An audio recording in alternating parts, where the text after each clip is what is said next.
Boa noite a todos. É uma satisfação recebê-los no Clube dos 21 Irmãos Amigos de São Paulo. E peço agora, para a abertura oficial, a palavra com o presidente, irmão amigo Malcolm Forrest. Por favor, presidente. Muito boa noite, meu caro Márcio, muito boa noite ou bom dia a todos que estão nos assistindo pela internet e boa noite para os que estão presentes aqui pelas ondas da internet. Antigamente se falava pelas ondas do rádio, depois se falou pela televisão, e é uma pena que a TV não é colorida, os chavões que nós tínhamos na época, hoje nós temos tudo isso aí, e eu, com muita alegria, faço a abertura da nossa reunião de hoje, do programa de Reavivamento Patriótico Nacional do Clube dos 21 Irmãos Amigos de São Paulo.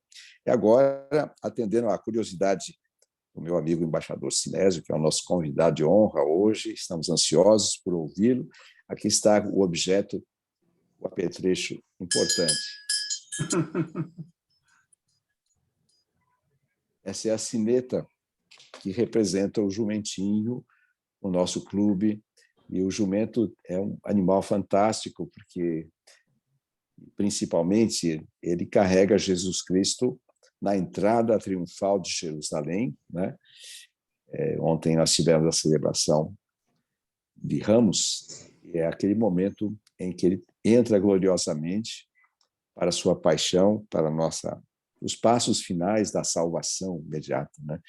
Mas o jumentinho é também um trabalhador submisso, ele é dedicado, ele é manso, né?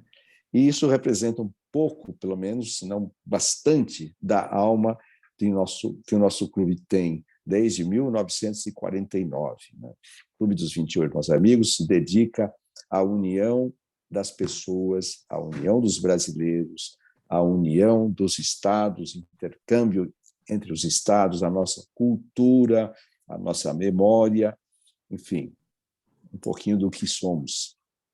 E eu fico muito feliz nesse momento em também solicitar a saudação, e passamos uma saudação ao nosso pavilhão nacional, a bandeira do Brasil. Para o que eu peço uma salva de palmas.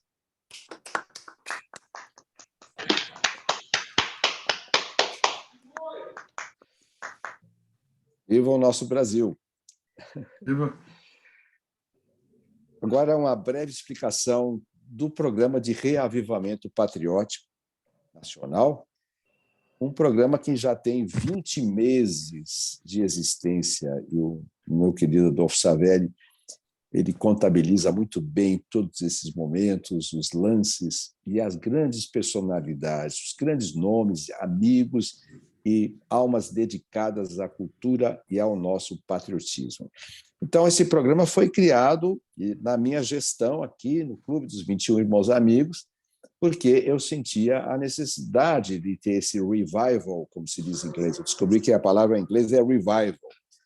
É um reavivamento de um sentimento que eu tive na infância, a maioria de vocês tiveram, pelo menos na infância, pelo menos em algum momento nas escolas, nos desfiles cívicos, nas datas cívicas e nos bancos escolares, quando a gente tinha um bom professor de história que não necessariamente seguia o que estavam nos textos. E esses textos, infelizmente, da República para cá, 1889 para cá, cada vez têm sido menos fiéis à verdade, com algumas raras exceções, como é, por exemplo, o trabalho do nosso querido embaixador Sinésio Sampaio Góes Filho e de outras pessoas dedicadas a realmente reavivar e manter viva a verdadeira história do Brasil. Bom, tendo dito isso, gostaria de apresentar o embaixador. Eu peço ao nosso querido Adolfo Savelli que leia um pouco do currículo vastíssimo que ele tem, brilhante, né? E o tema de hoje é Territórios e Fronteiras, ou Por que o Brasil ficou e permanece tão grande. Não é? Então, por favor, Savelli, passo a palavra a você, com muita alegria. Muito boa noite a todos. É uma honra apresentar o embaixador Sinésio Sampaio Góes Filho, que é o nosso palestrante de hoje. Embaixador Sinésio, nascido em Itu, São Paulo, em 13 de julho de 1939, é formado em Direito pela Faculdade do Largo de São Francisco, na turma de 1964. Foi diplomata entre 1966 e 2009, tendo exercido várias funções no Itamaraty, trabalhou no Ministério da Fazenda e na Presidência da República. No exterior, serviu em Paris, Lima, Londres, tendo sido embaixador em Bogotá, Lisboa, Bruxelas e foi também cônsul-geral em Milão. Professor de História Diplomática do Brasil no Instituto Rio Branco, em 1990 a 1991, e presidente da banca do curso de Altos Estudos, CAE, do Itamaraty, de 2002 e 2003. Tem escrito artigos sobre a diplomacia brasileira em revistas especializadas, como Política Externa da USP e revista do Instituto Histórico e Geográfico Brasileiro, do qual é membro, e capítulos em livros coletivos, como Obras do Barão do Rio Branco, do FUNAG 2012, Pensamento Diplomático Brasileiro, FUNAG 2013. Publicou os livros Navegantes, Bandeirantes, Diplomatas, pela Martins Fontes, 2001, As Fronteiras do Brasil, FUNAG 2013, A Bela Viagem, Migalhas, em 2014, e Alexandre de Gusmão, o estadista que desenhou um mapa do Brasil, pela Record, em 2022.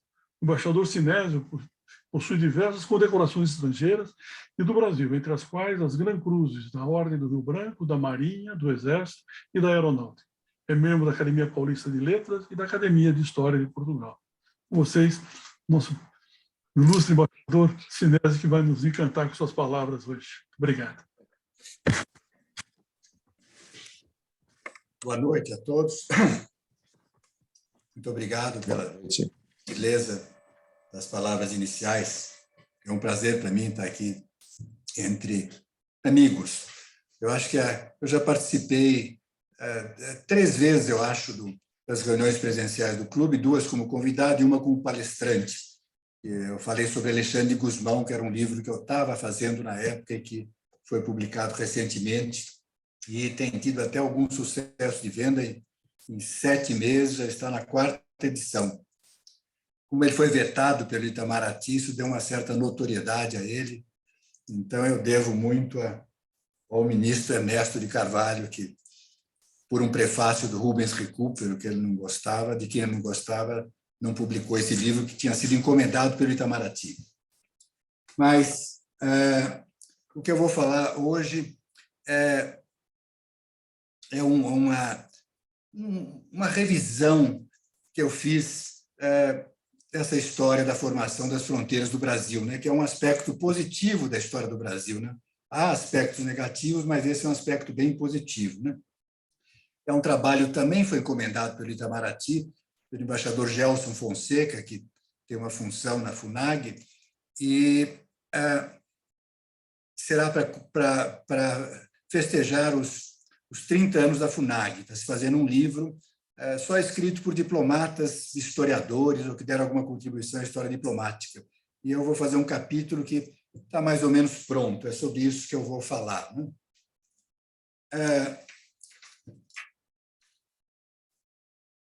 Então, as circunstâncias que propiciaram a expansão do território brasileiro a partir da linha de Tordesilhas, né?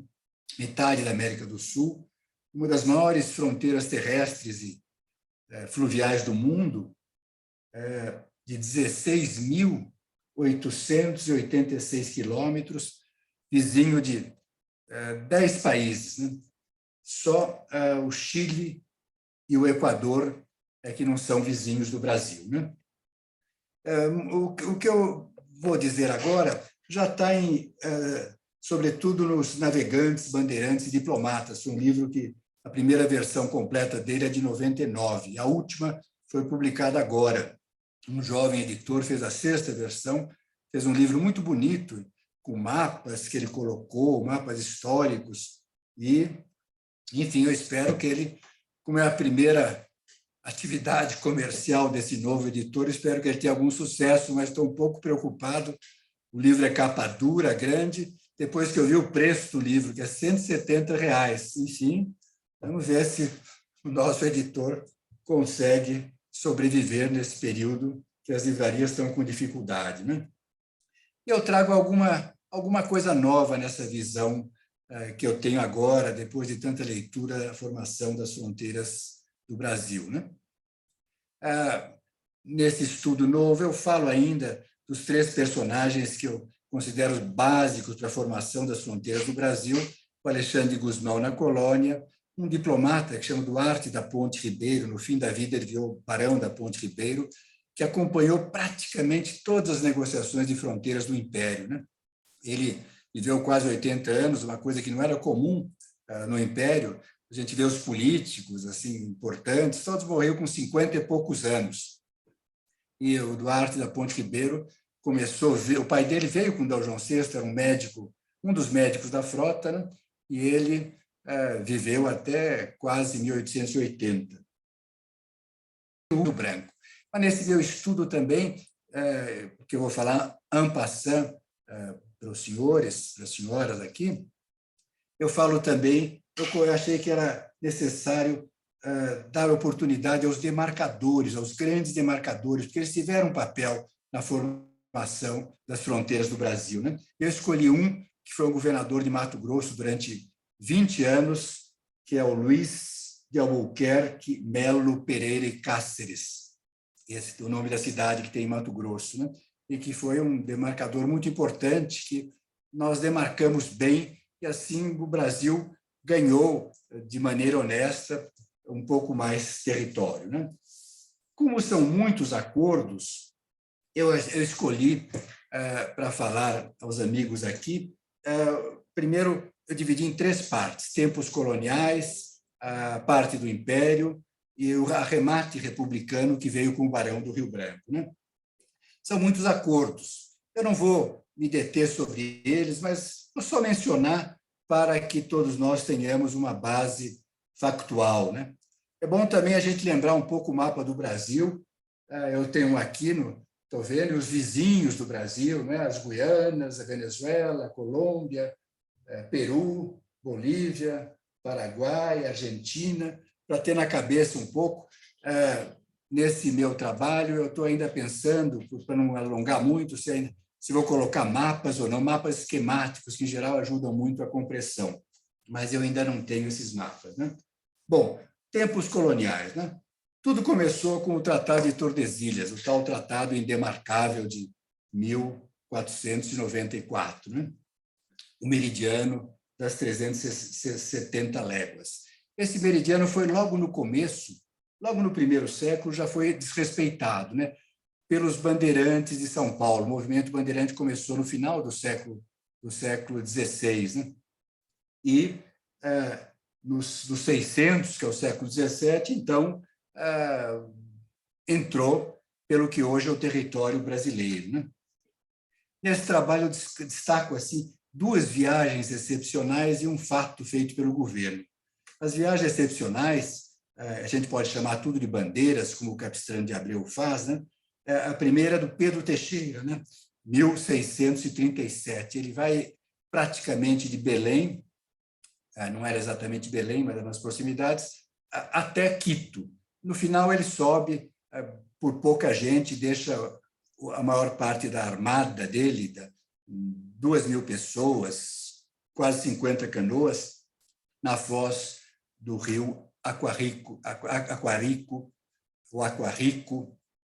no Napo. Uma viagem excepcional, e essa viagem é que deu base depois para os brasileiros reivindicarem um pouco a Amazônia. Outra viagem excepcional foi a famosa bandeira dos limites do Raposo Tavares, né, de 1648, 10 anos depois da viagem do Pedro Teixeira, né?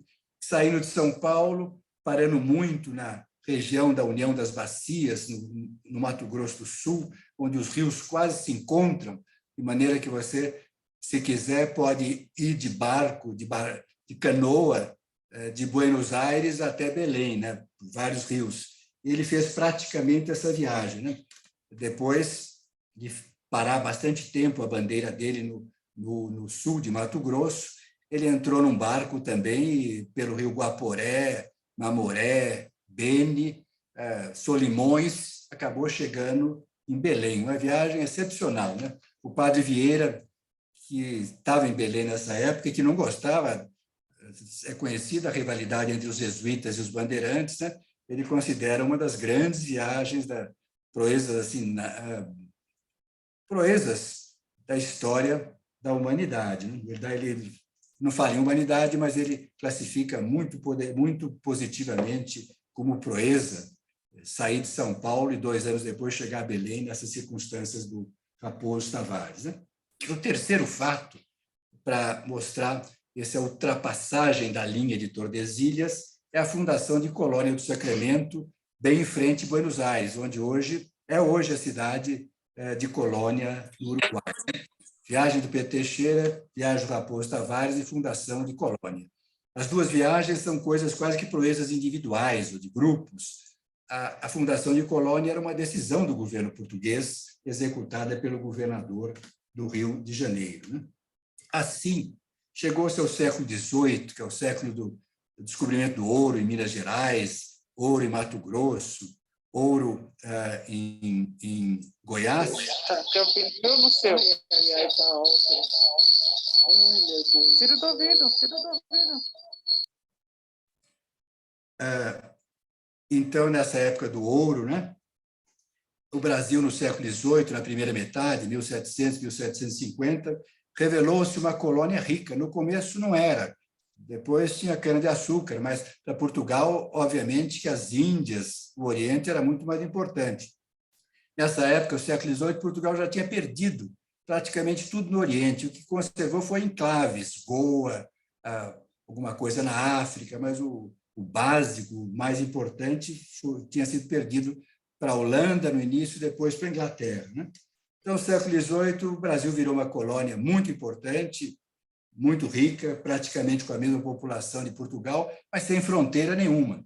Então, era uma coisa que era necessário para o governo português tentar dar fronteiras à sua colônia, que agora era fundamental para a própria sobrevivência como potência importante de Portugal. Né? E daí que em 1750 foi feito o Tratado de Madrid. É o tratado que deu 2/3 do território brasileiro. Antes, o Brasil era 1/3, pela linha de Tordesilhas, depois de Madrid, aumentou 2 vezes, multiplicou por 3, o que era 1 virou 3. E o Alexandre de Gusmão, que eu vou falar um minutinho depois, é que concebeu esse tratado como secretário do rei, muito influente que ele era. Ele nunca foi ministro, mas para D. João V, o importante era o Inner Circle. E o Alexandre de Gusmão era básico no que concerne ao Brasil. Né? Ele se baseou em 2 princípios, um do direito internacional, que se chama uti possidetis, que a gente pode considerar vagamente como a posse pacífica do território, e o outro de fronteiras naturais. Né? Não era uma linha geodésica, como era o Tratado de Tordesilhas, meridiano, mas procurava que as fronteiras seguissem rios e montanhas conhecidas. Né? E, então, essa colônia rica, que era o Brasil, na verdade, eram até 2 colônias, porque havia o Brasil e havia o outro estado separado, completamente separado, com ligações diretas com Lisboa, era o estado do Grão-Pará e Maranhão, porque se ia com muito mais facilidade de Belém a Lisboa do que de Belém ao Rio de Janeiro, por uma questão de ventos e correntes marítimas. Então, havia 2 estados, as colônias mesmo, as capitanias eram muito separadas, várias, apesar do governo geral na Bahia, várias se correspondiam diretamente com Lisboa. Então, o Brasil era era desunido, não era uma unidade.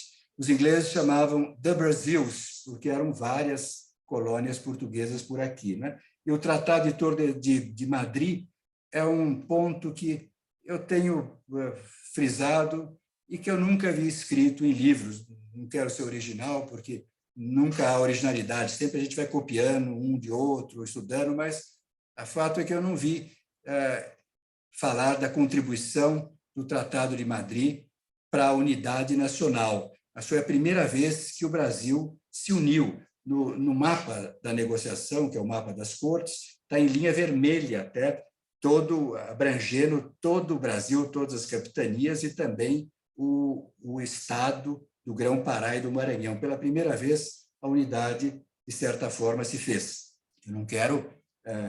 claro que o fato de haver o Império consolidou isso, mas a primeira vez que que deu uma certa unidade ao Brasil foi o Tratado de Madrid, e essa unidade está bem refletida no mapa das cortes, né? E daí que eu destaco o papel do Alexandre de Gusmão, que é o nome da Fundação Cultural do Itamaraty, é um personagem importante da história do Brasil, mas é pouco conhecido, pouco estudado no Brasil, inclusive porque era da colônia, né? Então era um período anterior ao Brasil. Há alguns livros, até de história diplomática, começa a história diplomática do Brasil com a independência, em 22.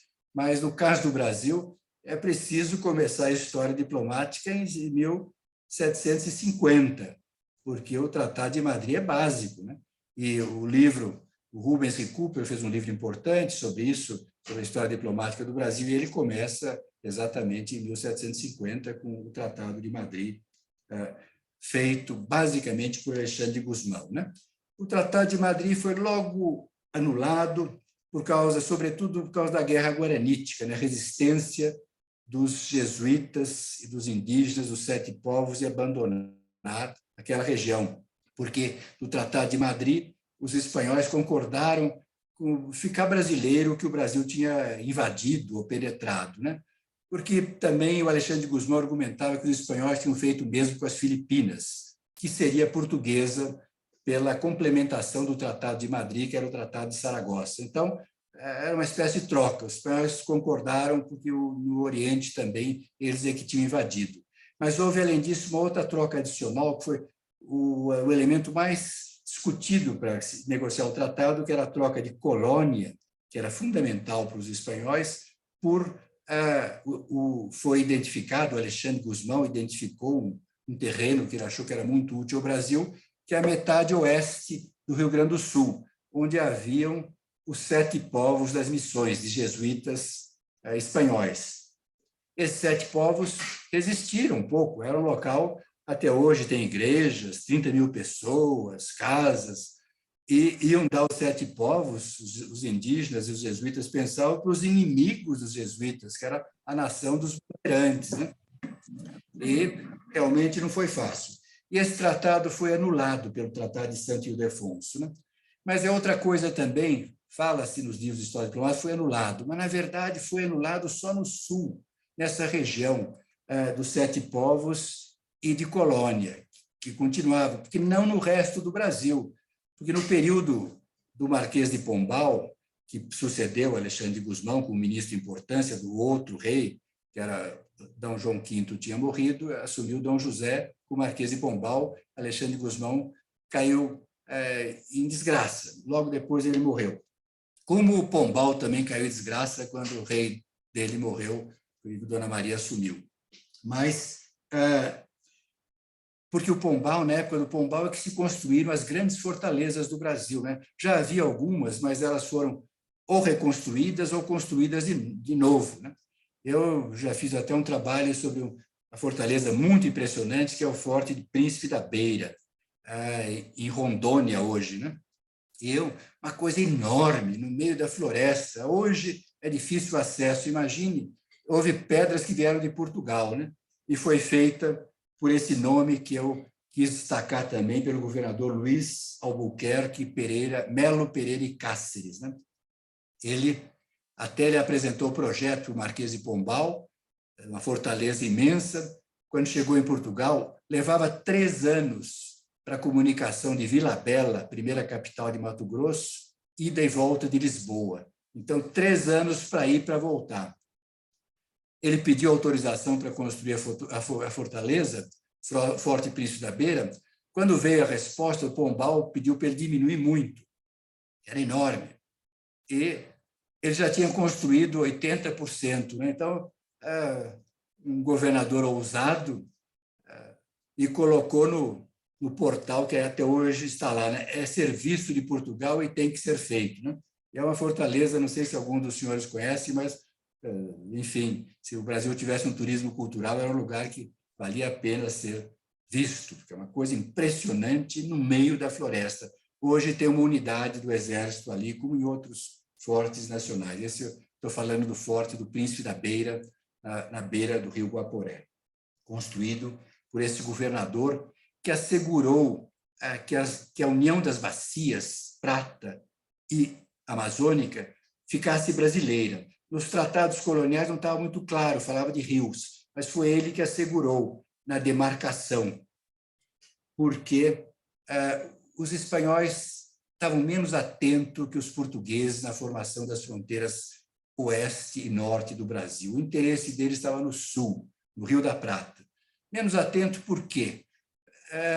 Eu tento explicar, né? Primeiro que o espanhol tinha terras pelo mundo todo, né? Oriente, Filipinas, Império dos Incas, Império dos Aztecas, Império dos Maias, o diabo. Então, um historiador diz até regurgitando terras, não queriam mais terras ali que não tinham grande importância, o oeste e o norte do Brasil, né?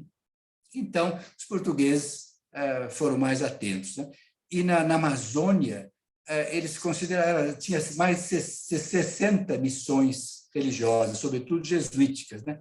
Então, uma espécie de ultiposidetes religioso. Também eles consideraram a posse do Amazonas como já dos jesuítas portugueses, que em 1750 tinham 60 missões religiosas ali naquela região, né? Era um grande Paraguai, a Amazônia, por essa época.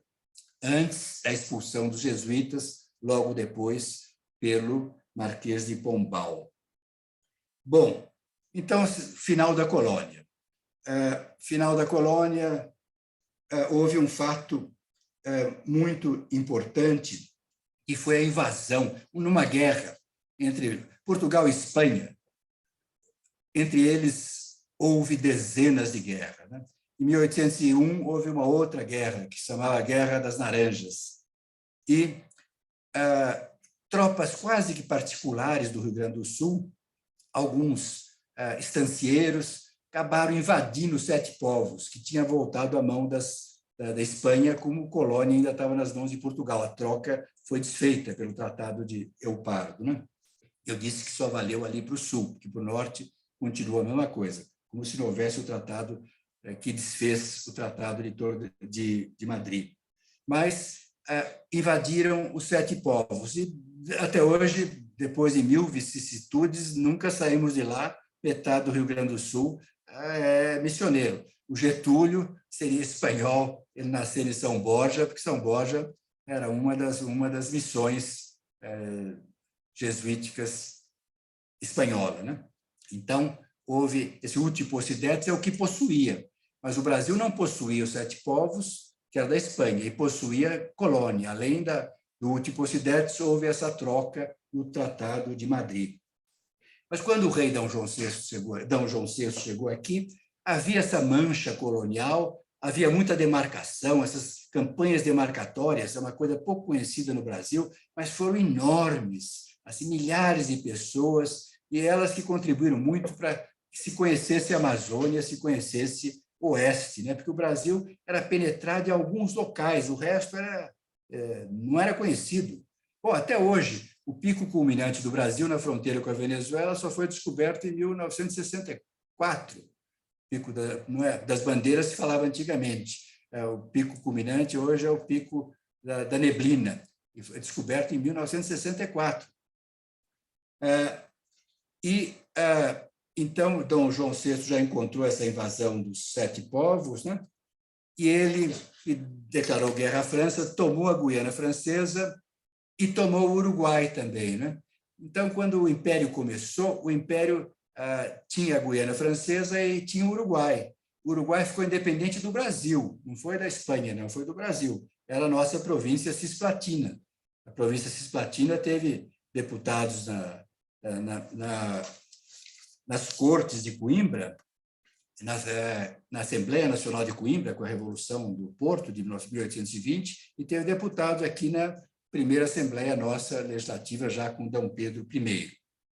Bom, depois veio o Império. O Império teve uma boa política de fronteiras, mas essa política só começou em 1850. Porque antes de 1850, D. Pedro I, muitos problemas, guerra no Sul, a regência com muitas rebeliões, não havia tempo para cuidar das fronteiras. Só em 1850, durante o mandato do mais importante ministro das Relações Exteriores do Império, tinha outro nome, ministro dos Negócios Estrangeiros, foi o Visconde do Uruguai, é que se criou uma política que o que valia para negociar fronteiras também era o uti possidetis, o mesmo princípio do Alexandre de Gusmão, e os tratados coloniais, o último era de Santo Ildefonso, né?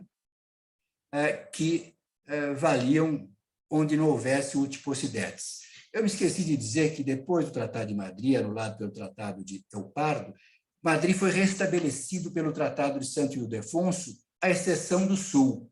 Quer dizer, o Santo Ildefonso foi mais favorável à Espanha, porque era a mesma coisa de Madrid, o Oeste e o Amazônia continuavam brasileiros, como Madrid, mas o Sul ficava espanhol, não só os 7 povos, mas também a colônia do Sacramento, né? A Espanha estava mais forte naquele momento, em 1777, do que em 1750, quando fez Madrid. E depois, em 1801, que houve essa invasão, com algum apoio do governo, mas quase privada, de tropas gaúchas, retomando os 7 povos, né, que até hoje foram reivindicados. Várias revoluções do Uruguai, por exemplo, em guerras civis, sempre se reivindicavam da Argentina os 7 povos, porque, de acordo com o último tratado colonial, que era o Tratado de Santo Ildefonso, era espanhol, mas ficou brasileiro, foi ocupado por brasileiros, estancieiros brasileiros, enfim, é do Brasil.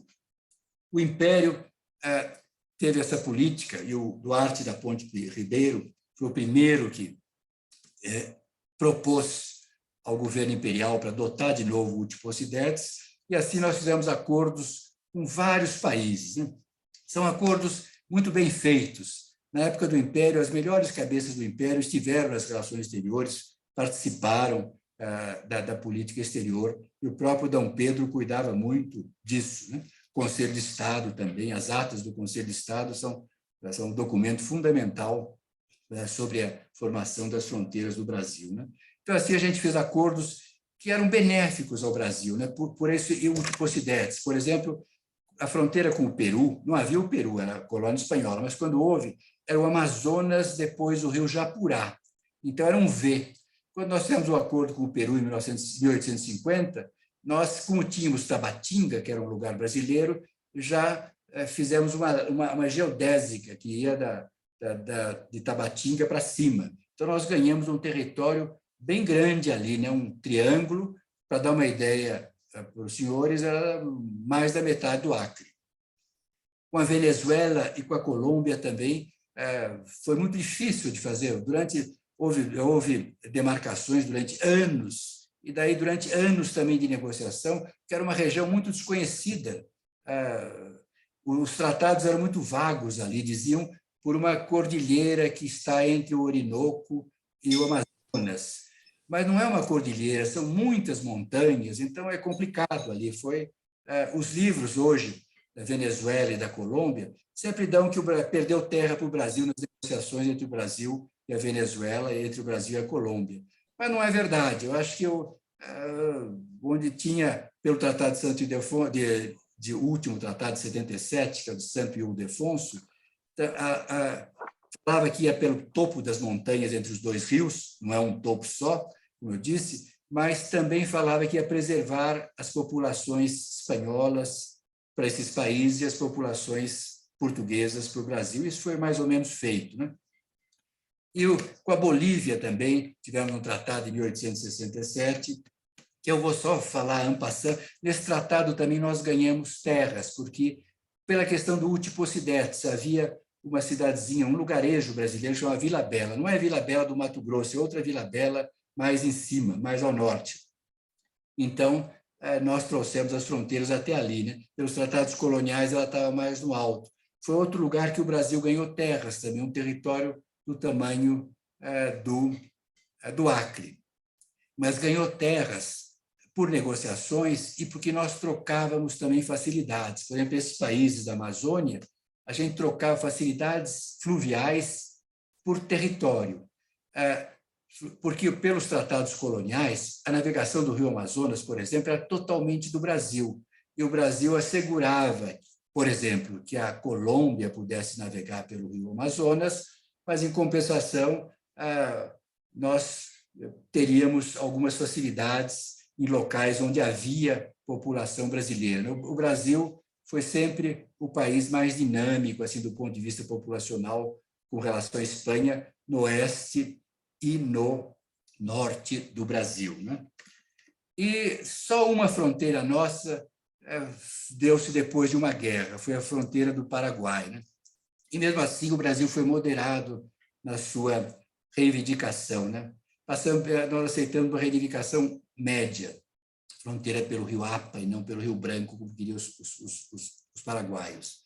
E o Brasil também até brigou com a Argentina logo depois da guerra, o aliado, porque a Argentina queria reivindicar muita coisa, muito território do Paraguai, e o Brasil se opunha a isso, porque o Brasil sempre teve interesse que houvesse o Paraguai e que houvesse o Uruguai. O que o Brasil nunca quis era um grande vice-reinado no Sul ou uma grande Argentina depois da independência. Estou passando muito em geral as coisas, depois eu posso voltar se alguém se interessar por falar, né?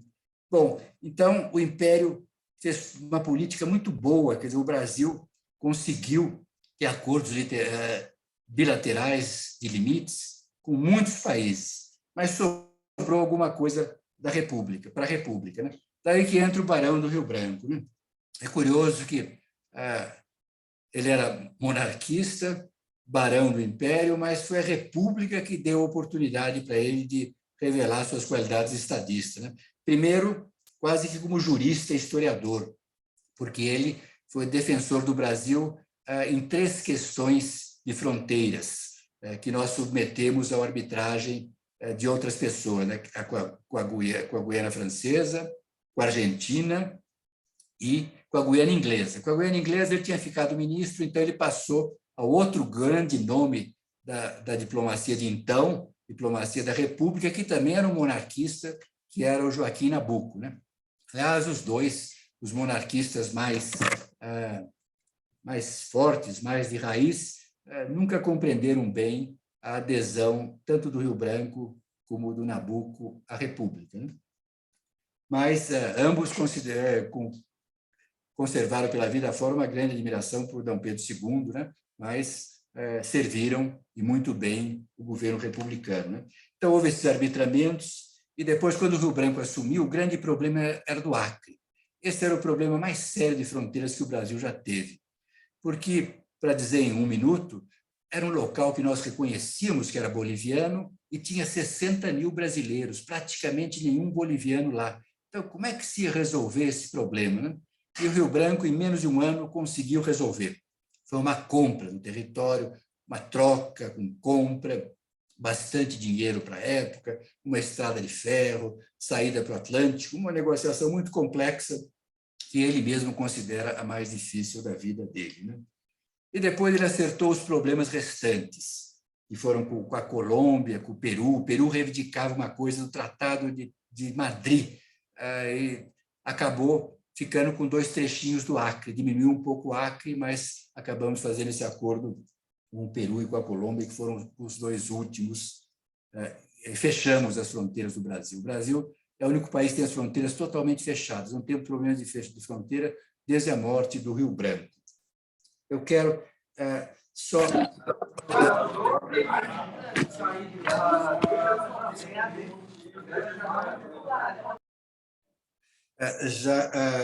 o último capítulo dessa parte republicana, eu chamo a nossa história dos outros, né? É uma coisa interessante também, que a gente não se fala muito nos nossos livros, que nós temos a nossa história da formação das fronteiras do Brasil. Ela foi escrita pelo Barão do Rio Branco, e é uma boa história. Ele escolhia bem os fatos, e as interpretações que ele dá são bem razoáveis. Então, é uma boa história que nós temos. Mas os outros países vizinhos têm outras histórias, né? E assim é um pouco no mundo. A França, a Inglaterra, a guerra o tempo todo tem as suas histórias. Portugal em relação à Espanha, enfim, as histórias. Primeiro, não existe uma só história em nenhum país, tem versões de história, né? Para cá e para lá, história de mais valor ou de menos valor. E os países também têm histórias diferentes, né? Então, o Brasil tem essa fama de um pouco imperialista entre nossos vizinhos. Eu já fui embaixador na Colômbia, já servi no Peru, eu sei disso, apesar da simpatia que a gente desperta. O Brasil é um país calmo, tudo, mas não é belicoso, as pessoas são amáveis, mas existe nos livros dele, tem essa ideia de um Brasil imperialista. Né? Eu, que fui também embaixador em Portugal, dizia aos portugueses, não, mas, na verdade, os imperialistas foram os portugueses, que o território que o Brasil tem, 95%, 97%, é difícil calcular, mas praticamente ele inteiro veio da colônia. Então, esses acertos de fronteiras que eu mencionei são muito pequenos em relação ao Tratado de Madrid, por exemplo. Se a gente vê o mapa do Tratado de Madrid, 1750, você reconhece o mapa do Brasil. Então, há outras histórias. Eles reclamam do Acre, mas, ao mesmo tempo, é curioso, nesses livros argentinos, peruanos, de história diplomática, colombianos, tem admiração pela política exterior do Brasil, pela política de acordos de fronteiras do Brasil. Né? Eu tenho um trecho que eu não vou ler, porque nós já não temos mais tempo, de admiração de um grande autor argentino pelo Império e também pelo Rio Branco. Né? O adversário dele, mesmo que era o Ceballos, ele fala que se o Rio Branco, se o Brasil consolida as vitórias se o Brasil consolida a obra territorial do Rio Branco, le deverá o título de su primer servidor e de lo mais grande de los benefactors de su mapa e de su amor próprio nacional. Né? Os Ceballos, que é o adversário do Rio Branco, admira o trabalho do Rio Branco, sério, porque essas questões de fronteiras, que eu falo em segundos, são coisas delicadíssimas. Né? Aqui o Nabucco defendeu, tinha 18 volumes a defesa do Brasil, defesa contra defesa, mapa, tudo. A decisão é um livro de 800 páginas, então é uma coisa complicada. Mas o fato é que o Brasil, hoje, a história das fronteiras é que vem do Rio Branco. Né? O Rio Branco escreveu essa história, sobretudo, quando ele apresentava os acordos ao Congresso, ele fazia uma exposição de motivos e ia para trás, ele conhecia a história, ele fazia a história, e ele escrevia a história, né? Um pouco completo, assim, né? Não quero comparar com o Churchill, mas também o Churchill, o grande líder da Segunda Guerra Mundial, e é o primeiro que escreveu a história da Segunda Guerra Mundial. Né? Então, todo mundo fala que a história da Segunda Guerra Mundial, o Churchill foi fundamental, mas também na descrição da Segunda Guerra Mundial, a versão predominante é a versão que vem do Churchill, e que é uma boa versão. O Churchill é um grande escritor e um grande historiador. E, assim, no último trechinho, que eu acho que dá tempo ainda de ler, para completar meia hora, eu falo uma conclusão que eu pretendo encapsular esses tratados todos, que eu explico com mais detalhe do que eu falei para os senhores e para as senhoras, mas em uns pontozinhos. Né? São os seguintes. O Brasil foi ocupado basicamente no período colonial. Nossas fronteiras são, hoje, praticamente as fronteiras de Madrid. No norte e no oeste, ele era impreciso, porque não se conhecia a região. Né? Então, isso deu oportunidade a que os demarcadores, diplomatas, tivessem um papel proeminente na facção, na feitura dessas fronteiras norte e oeste do Brasil. O Madrid foi anulado, mas restabelecido por Santo Ildefonso, né? À exceção dos 7 povos que ficaram espanhóis, mas que foram recuperados alguns anos depois. Né?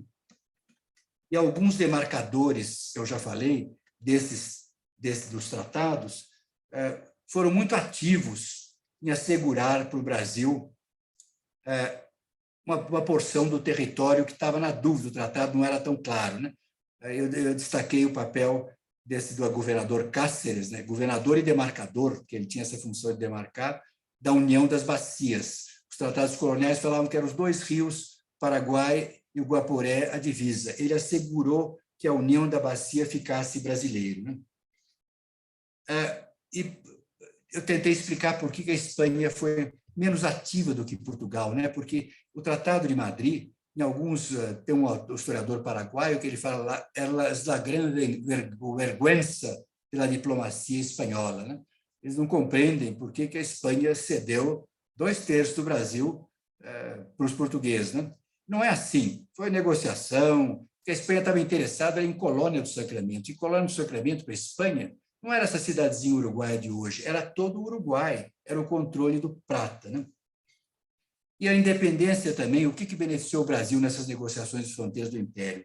É que quando esses países forem independentes, por exemplo, a Colômbia e a Venezuela, né, não se sabia qual era a fronteira entre eles. Então, os problemas de fronteiras que eles tinham entre eles eram muito maiores do que eles tinham com o Brasil, né? Então, a boa doutrina, a doutrina do uti possidetis e do valor apenas relativo dos tratados coloniais e bons negociadores deram na bacia amazônica muita vantagem para o Brasil, embora se deva dizer que sempre houve uma troca de terras por facilidades de navegação fluvial, né? E eu falei que a fronteira do Brasil é estabelecida pacificamente. É o único grande país que tem fronteira estabelecida pacificamente. A exceção foi o Paraguai, que houve uma guerra e a reivindicação do Brasil. Nós tínhamos vários tipos de reivindicação e o que quisemos foi uma coisa média, não está no máximo da nossa reivindicação. Obviamente, também porque o Brasil tinha interesse que o Paraguai ficasse viável como Estado, né? Se a Argentina obtivesse o território que ela queria do Paraguai depois da Guerra do Paraguai, seria difícil um Estado paraguaio como existe hoje, né? E a República com o Rio Branco recebeu alguns problemas de fronteira e ele praticamente não, prática e teoricamente resolveu todos no período que ele foi ministro, foi um longo período de 10 anos, de 1903 a 1912. Quando ele morreu, já estava tudo resolvido, né? A fronteira do Sul é que é a mais complicada do Brasil, né? Então, ela se relaciona com o diabo lá embaixo, né?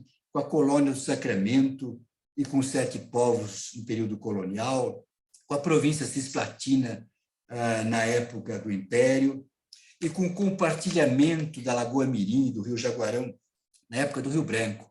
Porque o nosso acordo com o Paraguai, o primeiro acordo anterior do Império, era uma fronteira seca. O Uruguai não tinha o direito de navegar na Lagoa Mirim, por exemplo. O Rio Branco é que o Rio Branco achou que era absurdo. Já o Uruguai era uma nação tormentosa no século XIX, meio do século XIX, e virou o que se chamava a Suíça da América Latina no final do século XIX. Então, não havia mais razão para esse acordo um pouco brutal que o Brasil tinha feito com o Uruguai em 1851, né? Em resumo, o Barão tem preeminência não só no fechamento da linha de limites, mas também na história que relata esses acontecimentos. Escreveu uma boa história, que está em nossos livros, e que não fica a dever em nenhuma outra, mas nós precisamos saber que existem outras histórias. Para finalizar, eu queria lembrar que é uma formação praticamente pacífica das fronteiras do Brasil. A gente diz pacífica se a gente compara com outros grandes países, como a China, como a Índia, como os Estados Unidos, né? E foi feita no período colonial. O Brasil saiu do período colonial praticamente com as suas fronteiras. Não é o caso dos Estados Unidos. Os Estados Unidos saiu do período colonial com as 10 colônias, com ladinho ali na América, em Nova York, para baixo, né? O resto foi tudo conquistado. A força, a briga. Ou, por exemplo, o Rio Branco, o Acre podia ser um Texas. Deixa o Plácido de Castro declarar a independência e depois agrega o Brasil, como foi feito no Texas. Mas o Rio Branco achava que isso não era uma coisa que não se fazia, né? Ele era um homem prático, mas ele tinha parâmetros morais internacionais muito nítidos, né? Então, a formação das fronteiras do Brasil é um aspecto muito positivo da nossa história. Sempre conseguimos encontrar soluções adequadas para os problemas que iam aparecendo, né? Na América do Sul, hoje, o Brasil é o único país que não tem problemas de fronteira, com ninguém. Isso há mais de um século, desde a morte do Rio Branco, né? Guerras nós não temos há 150 anos, desde o fim da Guerra do Paraguai, né? Então, eu espero que essa jornada vitoriosa, né, de competência, habilidade, oportunidade, sirva de estímulo para enfrentarmos os desafios do nosso tempo. Era basicamente esse o resumo que eu queria falar do meu trabalho novo sobre as fronteiras do Brasil. Muito excelente. Muito obrigado, embaixador brilhante, brilhante, brilhante. Eu quero congratulá-lo em nome do nosso clube, de todos que estão aqui. Tenho certeza que os elogios verterão sobre a sua pessoa com tanta clareza e abrangência. Ficou claro para mim como que o Brasil criou esse país maravilhoso. Nós criamos, né? Com todo esse empenho de demarcadores, dos bandeirantes, dos estadistas, dos diplomatas, fechando com chave de ouro aí o trabalho iniciado talvez por Alexandre de Gusmão, principalmente, fechando com a chave de ouro do Barão do Rio Branco, que até uma notinha curiosa, que uma historieta que eu conheço, que Dom Bertrand sempre fala que les petites histoires são aquelas coisas que dão um charme, que dão um sabor, pequenas historietas, mas quando foram ver a papelada do Barão de Rio Branco, após sua morte, encontraram pilhas e pilhas de papéis e a cada 20 centímetros de pilha de papel aparecia um óculos, monóculo ou o óculos que ele usava, porque perdia, não achava, mandava fazer outro, de tanto que trabalhava em cima da documentação. Mas, enfim, muitíssimo obrigado. Passo a palavra agora ao meu querido Márcio Arroio para fazer um giro de perguntas aí. Vamos lá. Meus parabéns, caro embaixador Sinésio, pela brilhante palestra que nos enriqueceu muito culturalmente. Obrigado. E agora eu pergunto se há alguma... Eu queria fazer uma pergunta só de data, embaixador. Na época da anexação do Uruguai ao Brasil e a desindexação do... Qual foi a época, por favor? O Brasil, a segunda invasão do Brasil no Uruguai foi em 1816, ainda com Dom João VI. E nós tomamos Montevidéu. E daí eu fui ficando brasileirando aquilo, houve uma decisão do Cabildo de Montevidéu de pedir uma agregação ao Brasil, foi aceita pelo Brasil. Então, em 1823, o Uruguai se tornou uma província brasileira, com o nome de Província Cisplatina. Mas, em 1825, logo depois, houve uma invasão de uruguaios, argentinos, nós começamos uma guerra com a Argentina, entre 25 e 28. Essa guerra acabou numa paz articulada pelos ingleses, e acabou com a independência do Uruguai. A Argentina disse que ia sempre reconhecer o Uruguai, e o Brasil também, nesse tratado de paz, fala isso. Então, foi em 1823 que o Uruguai virou uma província brasileira, em 1828 que ele ficou independente do Brasil. Durante o Pedro I, foi uma guerra que desgastou muito Dom Pedro I. Era uma guerra que não teve grande popularidade no Brasil, né? Era longe, enfim, ninguém ganhou a guerra. Houve uma batalha que a Argentina ganhou mais, mas a frota brasileira dominava. Foi uma guerra que acabou num impasse e os ingleses chegaram a botar algodão entre cristais. Pode falar, pode ouvir. Muito obrigado. Boa noite, boa noite. Eu sou Maria Cecília, do 21 Irmãos Amigos. Infelizmente, eu tive problema de som, não consegui ouvir no começo, né? Mas eu gostei muito, eu gosto muito dessa parte de história, e eu gostaria, mas foi muito rápido, né? O senhor sabe demais e falou rapidamente demais. Eu gostaria muito de ter a bibliografia, viu? O senhor teria a bibliografia para deixar para nós, para mim? Sou professora. Eu sou professora o meu livro chama Navegantes, Diplomatas. Tem o que eu falei, praticamente tudo está nesse livro, viu? Navegantes, Bandeirantes, Diplomatas. Ah, sei, seu nome, né? Tem uma muito bem. Mas até tem uma edição recente que eu mencionei que custa R$170, mas na AG do Itamaraty pode-se conseguir de graça, está em PDF, pode-se imprimir de graça esse livro. Navegantes, Bandeirantes, Diplomatas. PDF Navegantes, Bandeirantes e Diplomatas. Navegantes, Bandeirantes, Diplomatas. Navegantes, Bandeirantes, Diplomatas. E lá no livro tem uma grande bibliografia de 200 livros, mas, enfim, basicamente eu me baseei no meu livro, uma visão moderna. Claro. Pois, muito obrigada, muito prazer. E meus parabéns, viu? O senhor tem Imagine. muitos anos de conhecimento, a gente vê. Meus Eu parabéns a você. realmente eu conheço o assunto, é pena porque é muito fato, tem muito acordo, então é difícil fazer uma palestra mais ou menos interessante. Espero que não tenha É sido. linda, a nossa história é maravilhosa, né? Muito linda. Eu achei que Parabéns. enquadrava no objetivo do clube, porque por ser esse aspecto positivo da história do Brasil, né? É uma história que deu certo, a formação das fronteiras. Sem dúvida, sem dúvida. Beleza. Muito bem. Alguém quer Muito fazer alguma pergunta Obrigada, para viu? o nosso palestrante? Eu quero Pois não? boa noite, quero parabenizá-lo pela brilhante palestra que muito nos enriqueceu. Parabéns, embaixador. Obrigado, Pedro Paulo. Mais alguém quer fazer alguma consideração, uma pergunta ao palestrante? Se não houver, dou preferência aos que... Por favor. Eu gostaria de fazer uma pergunta. Depois eu falo. Parabéns, embaixador. Foi uma excelente palestra, foi uma grande aula para nós. Foi. Não como sempre. Eu só queria fazer uma pergunta. A gente fala muito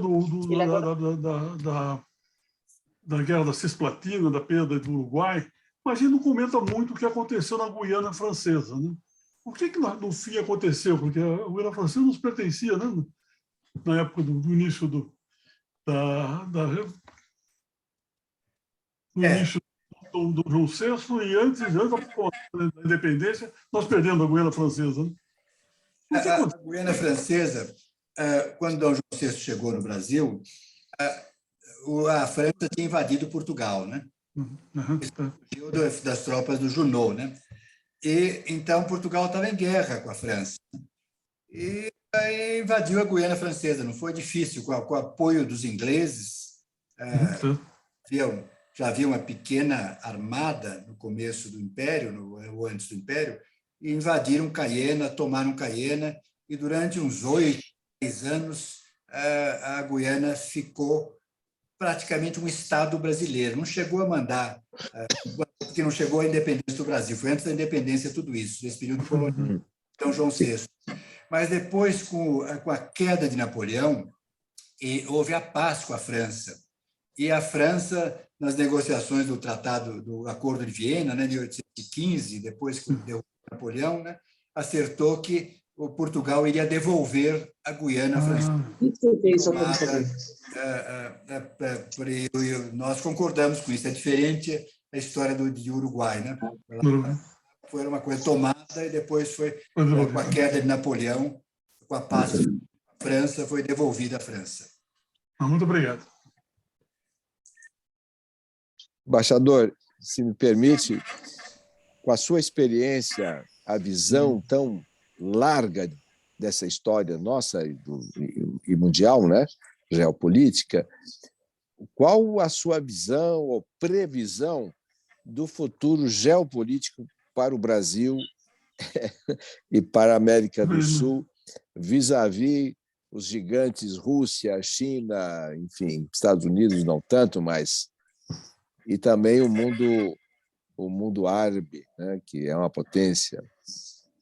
Sabe comentar alguma coisa, fazer um modelo do que poderia acontecer? Malcolm, eu, enfim, entendo um pouco das atualidades, eu tenho me dedicado mais ao século XVIII. Não chego como... Tinha um grande historiador inglês, chamava, escreveu sobre ouro no Brasil, The Golden Age of Brazil, escreveu outros livros sobre Portugal, especialista sobre o Império Colonial português. Daqui a pouco me Charles Boxer. Então, esse homem, quase que eu conheci pessoalmente em Londres, quando eu fui ministro lá, né? E algumas pessoas achavam que ele era um entendido do Brasil, queriam falar com ele, mas ele explicava, olha, eu entendo muito de Brasil, mas até 1750. O Tratado de Madrid, sabia da colonização. No meu caso, não chega tanto, eu participei de outras coisas, mas a minha especialidade, eu vejo alguns colegas que falam, Rubens Recupero, Rubens Barbosa, Celso Laffer, mas eles são muito mais atualizados nos grandes temas da política. Né? Mas eu eu e quase todos os diplomatas discordamos muito da política do governo Bolsonaro, sobretudo na época do ministro Ernesto Araújo, né? Que ele tinha uma visão do Trump.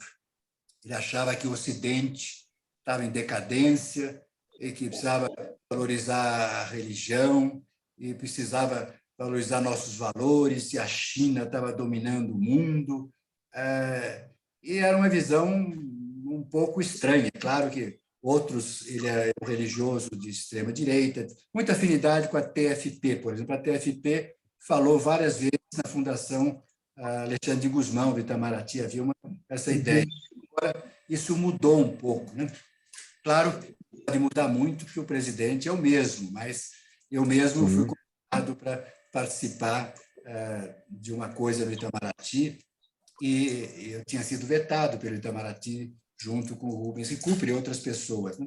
Então, aí nós achamos que o Brasil rompeu vínculos com a Europa, era amigo do Trump. Não pode ser assim, o país tem interesses, não tem amizade. Depois ficou numa situação muito difícil com o Biden, né? O embaixador indicado, filho do Bolsonaro, tinha o bonezinho do Trump, né? Quer dizer, não se pode fazer isso. E a América do Sul foi totalmente esquecida, né? O Brasil não tem relações com a Venezuela, não tem relações com a Argentina, foi um zero, período ruim. Não há um diplomata que defenda esse período. Eu não conheço um, talvez. Então, e gente de esquerda, como o Celso Amorim, e gente que não é de esquerda, como o Celso Laffer, por exemplo, né? Mas agora está ficando uma certa normalidade, né? Essa doutrina sobretudo, a do Olavo de Carvalho, né? E dos pensadores da extrema-direita americana, né? Então, eu não tenho essa doutrina. Eu acho que no conflito Estados Unidos e Rússia, né, nossos valores são muito mais próximos dos Estados Unidos, são valores ocidentais e cristãos, né? Mas nós não temos por que nos meter numa briga entre os Estados Unidos e a China. A China é o maior comprador do Brasil. Nós só estamos mais ou menos bem economicamente porque a China compra uma barbaridade do Brasil, né? Compra tudo o que a gente vende. Infelizmente, o Brasil não é um produtor de máquinas e coisas sofisticadas. O Brasil vende soja, milho, minério de ferro, essa é a verdade, né? E a China é o grande comprador que a gente tem, né? E a China está vendo, vai ser a potência, vai passar os Estados Unidos daqui a pouco. Então, vão ser essas duas grandes potências que vão ficar no mundo, né? E a Europa um pouco. Então, o Brasil precisava, com habilidade, ficar entre esses países, todo mais afinidade com os Estados Unidos, por causa do cinema, a literatura, a Europa, tudo. Enfim, nosso mundo cultural está ligado à Europa e aos Estados Unidos, não à China. Mas nós não podemos deixar de reconhecer que a China é uma potência em ascensão. Como tem duas, sempre no mundo há rivalidades, né? E a Europa continua assim, a sede do nosso pensamento, a cultura grega, mesmo o cristianismo veio através do catolicismo europeu, né? Então, e a América do Sul é o nosso environment. O Brasil devia ter um papel importante na América do Sul. Nós perdemos esse papel, né? Mas precisamos readquirir isso. Então, eu acho que a gente, geopoliticamente, assim, devia ficar entre os Estados Unidos e a China. Tem muito mais afinidade com os Estados Unidos que a Europa do que com a China, mas não devemos ser contra a China. A China está tomando conta do mundo. Todas as grandes potências tomam. Hoje tem duas grandes potências, a China virou. No passado já foi assim, até 1500 a China era mais importante que qualquer nação europeia, né? Depois houve a decadência da China e agora ela voltou. E voltou num regime esquisito, porque é um regime meio comunista, mas muito capitalista também, né? O que vende carro de luxo é na China, né? Pequim vende mais Maserati do que Nova York. Mas, enfim, então o Brasil precisava jogar em todos esses tabuleiros, né? E jogar com as nossas vantagens, né? Um país pacífico, veja essa fronteira imensa, sem guerras, né? Ter boas relações com os vizinhos, ser forte no Mercosul, na América do Sul, valorizar o Brasil, né? Procurar um assento no Conselho de Segurança, ter uma diplomacia. O Brasil tem um capital diplomático importante, que veio do Império. Rio Branco assegurou isso, e que nós perdemos muito. Eu não quero falar de política agora, mas nos 3 primeiros anos do governo Bolsonaro, né? Foi uma perda imensa de capital diplomático brasileiro. Enfim, mas eu respeito opiniões em contrário a essa atualidade. Claro. Na história é mais fácil a gente ter unanimidade. Na atualidade, eu sei que isso divide um pouco as pessoas. É difícil. Muito obrigado, embaixador. Eu só quero falar uma coisinha. Eu só queria falar uma coisa. Eu sempre imaginei o embaixador realmente um mediador. E eu vejo o senhor muito, assim, parabenizo pela sua postura como um excelente embaixador que o senhor sempre foi e ainda continua e será para sempre. Parabéns por tudo que o senhor falou. Obrigado, gente. Agora eu sou embaixador sem embaixada, que nem general sem tropa. Eu sou um figurante, historiador amador. Muito, muito bom. Eu moro mais em Itu do que em São Paulo, onde eu tenho um sítio lá, né? E eu digo aos meus amigos que eu voltei para lá para morrer, mas não precisava ser tão já, pode esperar umas décadas aí. Tem muito trabalho a ser feito, embaixador. Pelo seu conhecimento, já escreveu vários livros, mas é um assunto tão rico, tão complexo. O senhor conseguiu colocar as peças principais no tabuleiro para que a gente entendesse esse recorte do Brasil, essa linha vermelha que delineou aquele coração, né? O Villa-Lobos que falava, tem a forma de um coração no nosso país, né? E é um escudo que vence os séculos. Nós estamos há 100 e tantos anos já sem nenhuma guerra, graças a Deus, né? E o Uruguai também. Então, acho que é uma herança brasileira, né? A Argentina teve aquele episódio malogrado lá das Malvinas, Falklands, mas o Brasil nem isso, né? Nem isso. E salvo alguns problemas internos que a gente tem, isso todo mundo sempre tem, né? É verdade. Os nossos vizinhos, apesar desses probleminhas de fronteiras, têm admiração até para o Brasil. O Brasil tem um bom ambiente. Não é o que acontece com os outros países monster countries, né? A Índia tem o Paquistão inimigo, a Rússia tem os inimigos vizinhos, né? Por que os países ali ao lado da Rússia estão tão preocupados? Porque tem medo da Rússia, né? E assim acontece nesse país. Os Estados Unidos também, os Estados Unidos foi tomando, né? O México que o diga, né? Tem 3 ou 4 estados americanos que foram tomados do México, né? De uma maneira ou de outra, comprados, etc. O Brasil tem uma relação muito boa com os nossos vizinhos hispânicos, né? Sem querer delongar, nem muito menos monopolizar aqui o tempo, mas nós temos o episódio da Louisiana, né, que foi agregada aos Estados Unidos em virtude de uma ação diplomática do Dom Pedro II. Né? Se quiser comentar rapidamente. Pois é, não estou tão a par. Eu sei que foi comprada da França, né? Sim. A história que eu ouvi dizer, não é de leitura, é que foi oferecida ao Brasil, mas seria um Estado brasileiro muito distante, remoto, e o imperador Dom Pedro, então, sugeriu que fizesse uma ponte com o governo americano, e deu certo, né? Foi comprado pelos Estados Unidos. Imagina se nós tivéssemos a Louisiana hoje. Né? Seríamos o primeiro agregado aos Estados Unidos. Né? Os Estados Unidos, quando ficou independente, o território era praticamente 1/10 do atual. Né? Então, ele foi tendo tudo depois da independência, né? Ao contrário do Brasil. Né? Se algum vizinho reclamar, a gente pode falar, vai reclamar com Portugal. Portugal é que é o culpado.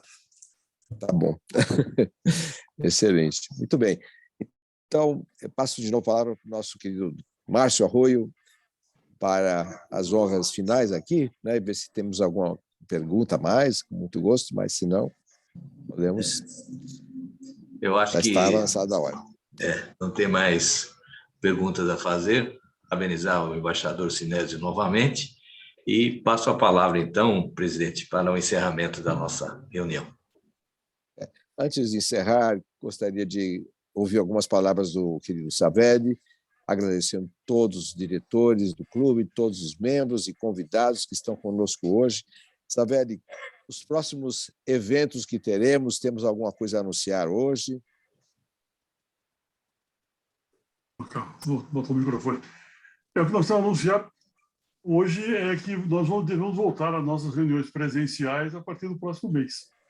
e está programado um evento de celebração dos 73 anos, aniversário de 73 anos do Clube dos 21 Bons Amigos, na noite do dia 24 de maio, às 19h30, e nós devemos divulgar, estamos fazendo os acertos finais do local, deve ser no antigo, onde era o restaurante do Hotel Tulipa, ali na Rua Itapeva, e tem um novo nome, chama Jades, agora, e nós estamos formalizando no final da negociação, e espero que esse local que está sendo escolhido agora seja o local das nossas próximas reuniões até o final do ano, pelo menos, com reuniões presenciais. Espero não voltar às reuniões por Zoom por muito, muito tempo. Né? Foi muito bom manter a chama acesa. Eu acho que o programa patriótico foi ótimo nesse período. Fizemos 20 palestras. Hoje encerramos com chave de ouro essa fase virtual do nosso programa e devemos dar continuidade a partir do dia 24 de maio, numa reunião presencial de celebração dos nossos 73 anos do nosso clube. Okay? Agradeço uma vez mais ao embaixador, foi brilhante a sua palestra, está convidado para participar do nosso jantar no dia 24 de maio, e tu é perto. Pois é. Muito obrigado. Muito obrigado. Muito bem. Muito obrigado.